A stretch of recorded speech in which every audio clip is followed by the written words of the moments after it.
Right, folks, we'll do an horse racing one. I've got two or three bits and pieces to cover. So, unfortunately, I've done a bit of writing because I'll forget the things I wanted to cover. So, I'll put the bins on in a minute. And you see, I've got this light on here, so it's going to reflect. I do apologise. Nothing I can do. But a couple of subjects I'd like to bring up and a bit of a recommendation for those that may or may not be interested. But before that, I noted yesterday, I think it was in the Racing Post website, there's another young lady, another amateur jockey, been hurt really badly over the last 3 or 4 days, and she's in, is it the spinal unit or the neurological unit of one of the hospitals? It might be Birmingham, I'm not so sure. She doesn't sound to be too good. I do hope that she picks up and things get better. It comes on the back of Graham Lee, and then there was another young lady, it was about 8-10 weeks ago now, that took a really bad fall, was in a really bad way. I've not had anything more on her since probably a week after it happened, but she was in a bad way, and it's happening all too frequently now. You know, it's a game we love, but people are suffering for our enjoyment, and I do hope both young girls show marked improvement in the coming days and weeks. Hopefully one already has, but as I say, I've not heard much of her for the last few weeks. This young lady that went in a couple of days ago, let's hope she gets better. Right, couple of things. Before I put the bins on, I can tell you about the first couple of things. See, today on one of the websites there, City of Troy, Aidan O'Brien said they're really looking forward to the Breeders' Cup, like really looking forward to it. He said they've tried to win on a couple of occasions. They hope this time this one will be the one. And the way it's looking, it'll be City of Troy's swan song. Because obviously, if it does win especially, it stood very well go through the roof. It'll be high anyway, but with the Breeders' Cup under its belt, you know, a massive dirt win. Because I think it's on dirt this year. Is it on dirt every year? Of course it is. It's the dirt race, isn't it? What a pillock I am. He says retirement looks to be beckoning. But he says at the same time, he said it's a shame we won't see the best of the horse because that for it'll probably be better. And it had me thinking, I know it's all about money and stud fees and whatever else, but these horses normally go another 10, 15, 20, 25 years and foal young. Not, well, they don't foal, they're not the what's it, are they? The fillies there, they do the instigating, the impregnating. Where have I got them words from? Anyway, that doesn't matter, does it really? They have a long career. Frankel's doing well. Frankel's a case in point. And I'm thinking, why not go that 4th year? And again, when I thought of Frankel. I mean, many have called Sir Henry for not taking Frankel abroad. And I've said to all and sundry, anyone that'll listen, why would he? He won everything here. It was an imperious horse. We all feel that wherever it went over the right distance, nothing to get anywhere near close to it. But the big thing was Henry's health. Henry wasn't going to get on a plane, and especially transatlantic, and do a trip there and back. It'd have probably seen him off. It was only Frankel that kept him going. Surely he's not going to go to another country on a plane journey like that in his health. He just couldn't face it. But Henry's never ever been afraid of a challenge. I'm sure a fit, younger Henry Cecil would have been campaigned everywhere and won everywhere. But when all said and done, he still came back at 4. You know, it had a couple of injury issues, but they nursed it back, got it right, and it ran at 4 and was just still the world beater it was at 3, only that little bit better. They do say horses' best years, is it 4 and 5, I think they say, although the top ones never tend to get to 5. And I just think, you know, they're all sportsmen, these, you know, at Ballydoyle, you know, they're all real sportsmen, they love it, they love the thrill of it all, as well as earning money.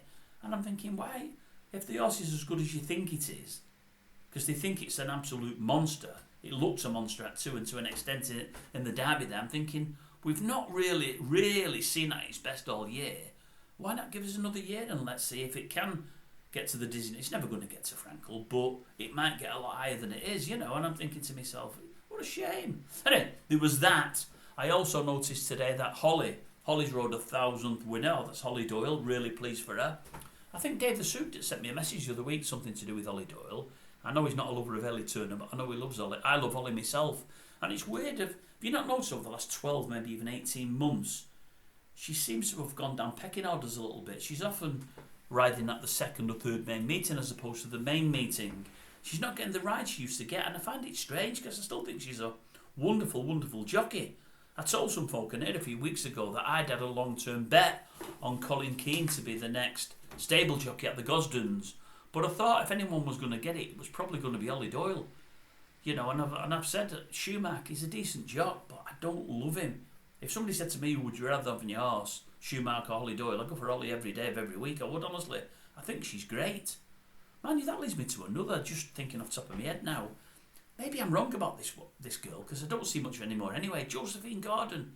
I liked her as a rider. She gets virtually no rides at all. I think on Saturday night she was at somewhere like Chelmsford or Lingfield. 1 ride.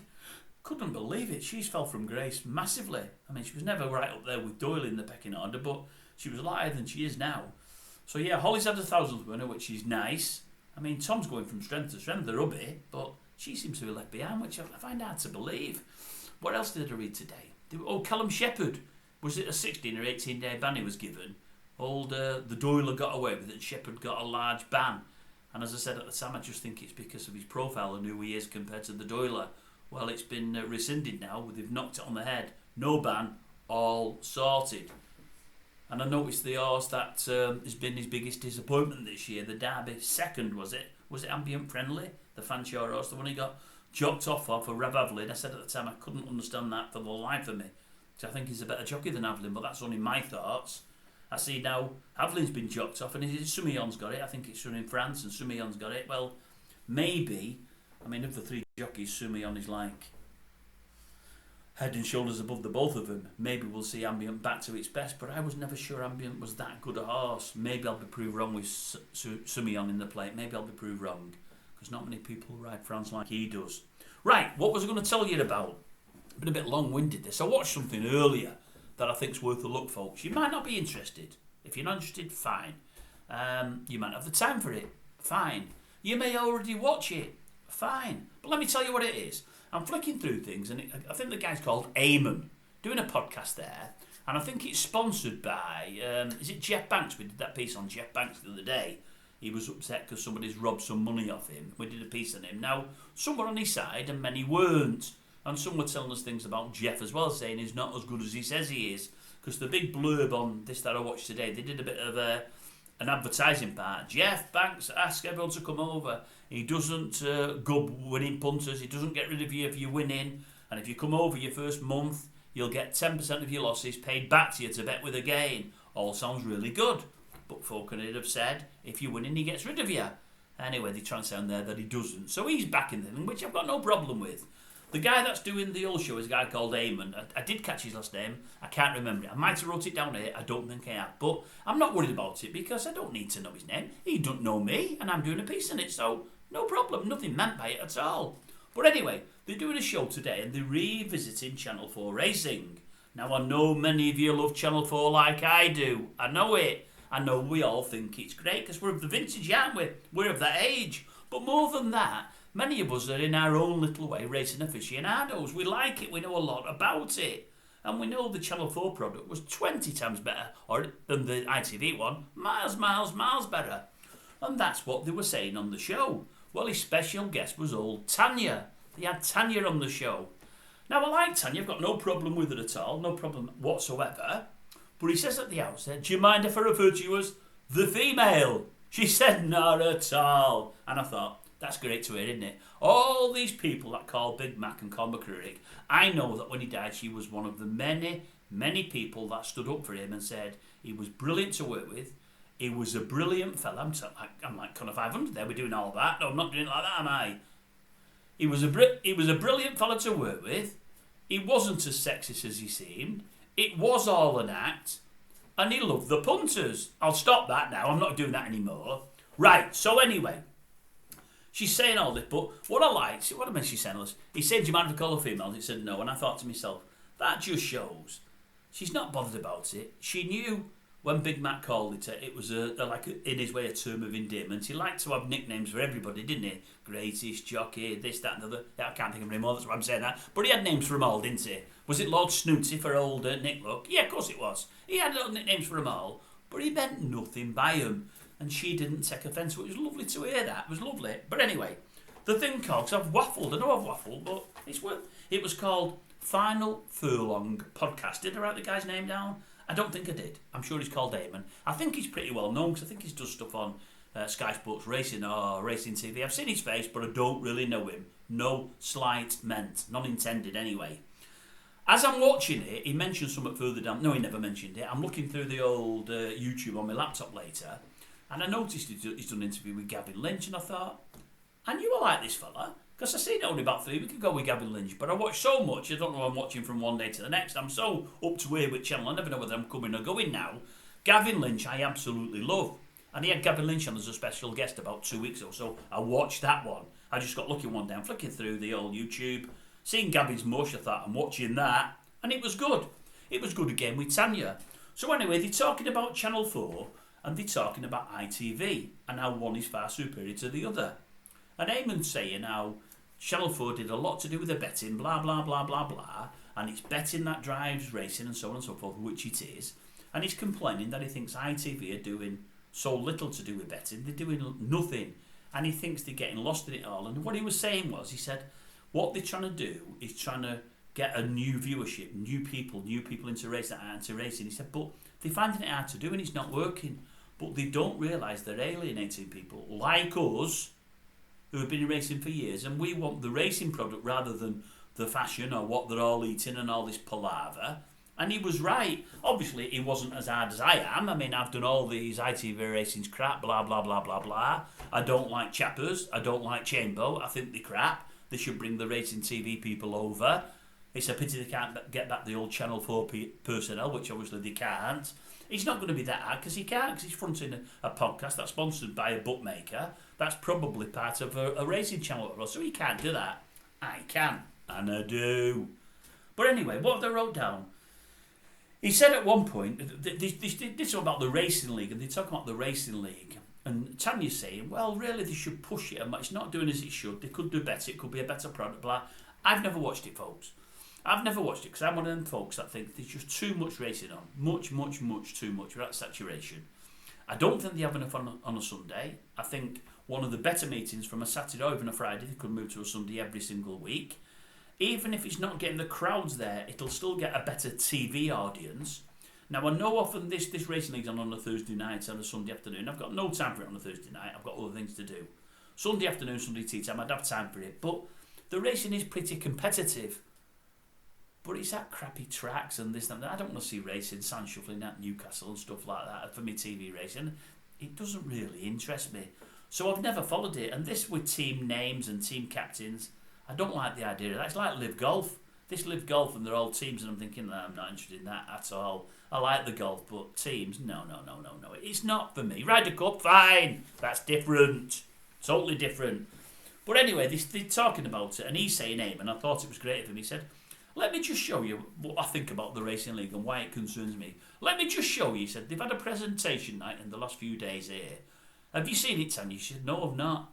Should I be dead interested? He said, let me show you. I won't say anything, won't try and influence you. Tell me what you think.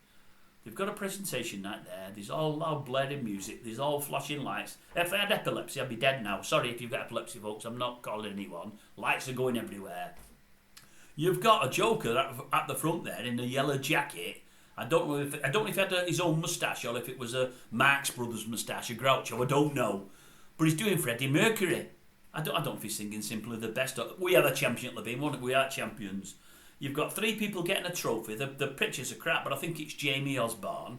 So you've got him there doing Freddie Mercury, blah, blah, blah, and they're singing a song, and it's all fireworks going off or prosthetics and whatever else. It's all flashing lights. I'm thinking, this is a train crash, man. This is crazy. And then you hear the voice to top it all, the cherry on the top, who else but our good friend Chappers, Matt Chapman. I thought, oh, it can only get worse. Matt Chapman starts with, well, in a week, like they've got Oasis back. No one had ever thought it could happen. What have they done with the racing league? They brought Freddie Mercury back. It's a miracle. And I'm thinking, oh, bloody hell, no. Other sports are laughing at us as it is. This is just making it worse. It's making it worse and worse and worse. He said something a bit later about Chappers. What did he say? He said, I quite like him. He said, he's gone up against the BHP, blah, blah, blah, blah, blah. And he's done this right, and he's done this right. He said, but I thought he was brought in as a betting analyst on ITV. He's doing nothing. He said, I don't get it. Well, I thought to myself, he said, that's it. Wasn't Matt Chapman hired to be a betting ring reporter? And I thought, this is what I wrote. No, Chapman was hired to be a pantomime dame. That's what he was hired for. Along the lines of Big Mac. Because many people thought that's what Big Mac was. But we've realised since, some realised at the time, but most of us since, he wasn't that. It was an act. He was great at what he did. He did care about the punters. He was trying to drive things forward. I know some have complained that he had this thing about the whip and whatever else. To an extent, he went too far on that. I get that. But also he was thinking of this lobby, these idiots that are gluing themselves to hurdles or fences at Aintree and whatever else and holding up the Grand National. He's thinking of all them as well, and his heart still, I think, was always in the right place. He was about racing. And I've read some of the stuff he's wrote. Brilliant journalist, well loved by one and all. And I thought to myself, no, they brought Chapman in just to be Big Mac. We all know that. But he can't. He's too hard an act to follow. And Chapman's trying too hard at it. And he's crap at it. And he lets himself down. This with Freddie Mercury and Oasis. Can you imagine McCready talking about Oasis on a racing show? No, could I. But I was thinking to myself, what's your man called? I met him once, one of the nicest men I've ever met in my life. Fantastic man. Andrew Franklin, the guy behind the Channel 4. He's the one that got the team together. He's the reason that John Frankham will never ever go on something like ITV Racing, because he feels that Channel 4 abused Andrew Franklin. And was it John Fairley? Is it the guy that owns I Feel Princess? But he cared more for Franklin because he was very close to Franklin. I think Andrew Franklin brought him into Channel 4. And I know he loved Big Mac. I know he loved the whole team. Brilliant at his job. He wouldn't have got involved with that racing league with all them pictures the other night. He'd have said, we're not having that crap on here. We're doing it properly. We're going to give it the proper treatment. Or if he was told by the powers that be, someone up in the high towers, that's what it's going to be, he'd have walked out. He'd have said, no, I'm not putting my name to that. Because he was a professional. And he had professionals working for him. Or working with him. He probably classed it as with him. Like your Frankhams and your McGraths and your Big Macs and your female. Et al. I mean, there was a time I've said in the past I never liked Nick Luck when he first come on the scene. I didn't like him at all. But I grew to realise how good he was. And probably he was one of the first to see that, Franklin, I would guess. Brilliant, Nick Luck. Brilliant at his job. Like most are on our UK. I mean, this Eamon on the show was saying, he said that Dave Devison, a lot call him, but all he does is betting. While you're watching the race, he's telling you what's coming in, what's going out, and blah, blah, blah, blah, blah, and what bets he's got on. He said, and that's what punters, proper punters who watch the racing want to hear. And he's right. I could totally agree with him. What else did I pick up? Wait a minute, is there more? Don't know if I brought any more. Just don't want to miss anything out, that's all. No, I think that's it, folks. Yeah, I think that's it. But anyway, I watched the show, and he's having a chat with old Tanya. It's about 40 minutes it goes on for. But it's really, really good. It's well worth a watch. It's that good, I'm going to subscribe to it and start looking out for each show. I'm not saying I'll watch every show, but when it's got guests on that I like and that I want to hear, I'll listen to it. Oh, Tanya did say something. Tanya said, this racing league, it's all right a lot calling it, but they're trying to do something else to bring something extra to racing. And there's no problem, she said, with people calling it. She said, but those calling it, she said, racing needs to grow. We need to do more to make racing grow. And this is one of the things they've tried to bring in, and there's people behind it doing the best to make it work. And she said, I get it's not working as it should yet. She said, but I think potentially there's a good product there. She said, but rather than these folk having a dig at it all the time, what they need to do is have a dig at it and come up with something better. Well, I'll give you one, Tanya. Not that you'll ever see this. I'll give you one. I spoke to a bigwig at a bookmaker's a good few years ago. I've half mentioned it here before, but I've never told any folk the real story yet. I'm still hoping to get hold of a bigwig at a bookmaker's. I'd love to get hold of Betfred, old Fred Doan. I'd love to get Fred. Fred, the guy at Bull Sports or Spreadex, they're the first three I'm going for. I can't get a number on any of them, but that's by the by. But I spoke to a bigwig and put some ideas past him that I know were brilliant. And massive money-making ideas for this bookmaking company. He didn't take me up on it. He wouldn't do it. But I think the only reason is because of what I wanted to earn out of it. And he didn't want me to earn, to really, really earn. Because it would be a money-maker for whoever took it up. I promise you, folks. 100 million billion%. But anyway, this guy promised he'll never nick my ideas and take it to his company. And thus far he's not. He's been good to his word, which I've appreciated. Because I still hope to do something with it further down the line. But when Tanya was saying somebody needs to come up with better ideas, I thought, well, I'll tell you what you need to do, Tanya.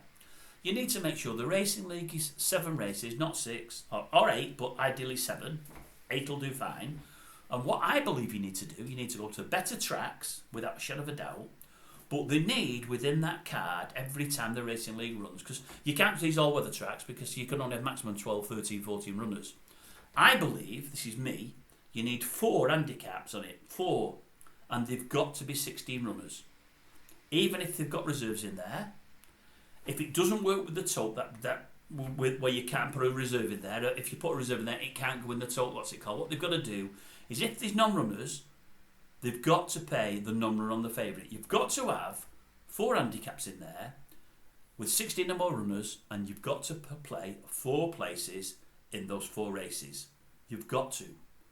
You've got to have a place pot with 7 or 8 races, and I believe the place pots will be bigger. You'll have a lot of people playing them, but the person I once met said rollovers are loved in anything.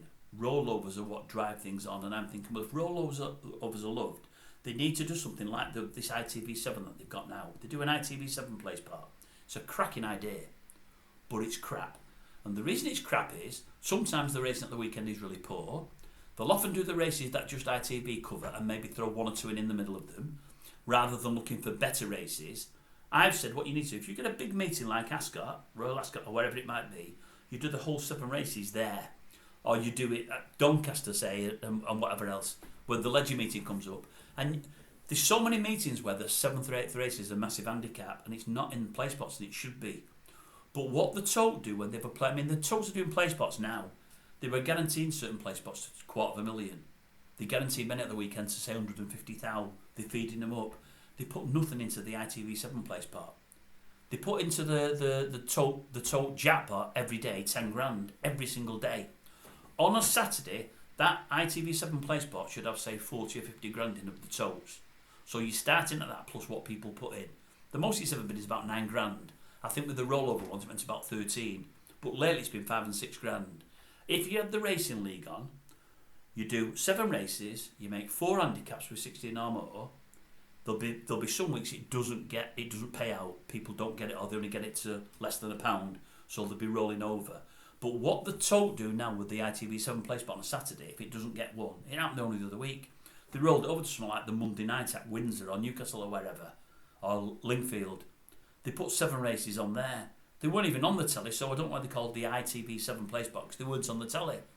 They were all egg and spoon races, 4 won by favourites or something. There's 10 or 12 grand in there, and 2 million people have won a share in it. It's done nothing. They might have paid a 40 or 50 quid out per win to £1, which is crazy. Now the Tote love a rollover. Why on earth would you put a decent rollover into a Monday night against spoon racing? You wait till the following Saturday for another big meeting. But with this racing league, what you do, you have 7 races or 8 races in your place part, and if it doesn't get one or a part doesn't get one, it rolls over to the next night that they have the ITV that they have the racing league on. You don't play for it on the Monday or the Tuesday night. You wait for the next racing league meeting, and you start in there with a play spot with a rollover, and you can keep rolling up, and that'll work. If you get 4 handicaps with 4 horses in there, you get people who play in pennies, because you've got to play in pennies with 7 or 8 races because there's more selections. Then 4th places sometimes matter because it doubles your stake, or it keeps you in the play spot. But it's still hard for people to get up. That's what's needed. That'd work. That'd bring more money into it all. And I think the Tote sponsored this racing league. I think they're one of the sponsors. And nothing's getting won on the Tote in it. I mean, you very rarely get a good payout there. That's what they need to do. With 7 or 8 races on the Tote play spot, 4 need to be handicaps, and roll it over if it don't get one till the next time they have the racing league, not to a Monday night egg and spoon night. That's silly. That's what I would do. I think it'll bring more money in that one side of things there, more interest. But they need better race courses as well. But that's just my suggestion. Right, if you get a chance, folks, watch it. I think it's good. I enjoyed it. I'm sorry I've waffled on, especially about the play spot things, but I like doing the play spots, but I can't understand where the total coming from with this ITV7 one. They could have a really, really, really good earner there, which they could run every single Saturday. They could do 8 top races, maybe the 8 biggest races and biggest fields of the day, and make it hard for folk to win, and get it so it's a rollover, like your lotteries and this, that and the other. And the more times you get a rollover, the more people are going to play it. It's going to bring more people in. I just think it's common sense, really, but that's just me.